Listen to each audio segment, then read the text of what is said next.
Hello, Wingspan capsuleers and honored guests. Welcome to Wingspan's Wormhole Visual Identification Training video. I'm Alabrel Kawatu, Operations Director for Wingspan. Jumping through dozens or hundreds of wormholes a day is standard operating procedure for our corporation's pilots, and the easy identification of a wormhole's class without having to jump through said wormhole is a useful skill for each of our pilots that they should strive to master. There already exist resources for identifying wormholes visually, but I find them less than optimal because they're a flat image that focuses on color mainly. If you prefer that, or just wish to keep it for reference, see the link to Tiger Ear's very popular post on identifying wormholes visually in the links below. That all being said, let's break down the simplest elements of identifying wormholes. First of all, your information screen is vital. A great many wormholes are not going to look like what I'm teaching you here. If you first check your information screen, you won't have to try and visually identify around a quarter to a third of wormholes you encounter in the first place. If you request information on a wormhole, it will give you a standard info window. In the second paragraph, which is a single short line, you'll be given the first clue into what you need to know. It will tell you outright if the wormhole on grid with you connects to high, low, or null security, a Class 6, or to Thera.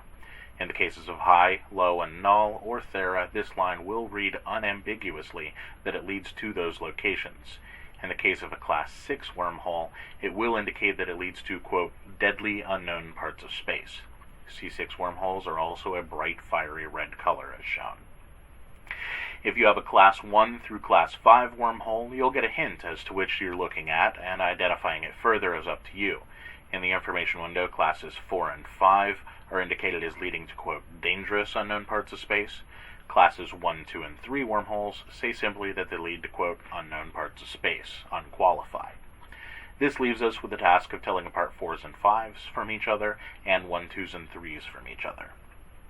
The features and shapes I describe are the most easily identifiable for each class of wormhole, but they're not visible from all angles. Use the Look At option when you're nearby and spin the wormhole around until you get to the most distinct features. With practice, you won't even need to spin most wormholes, it'll become second nature. Starting from the highest class and working down, remembering that C5s and C4s are described as dangerous, 1, 2s, and 3s are just plain unknown. Class 5 wormholes are orange and white, with a rough white or white-orange wedge through the center. Class 4 wormholes are a murky red-purple-blue with a white wedge and black center.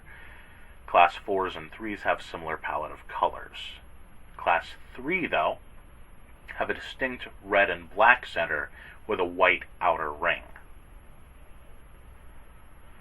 Class 2 wormholes are black and white, with just the subtlest tinge of red starting to show.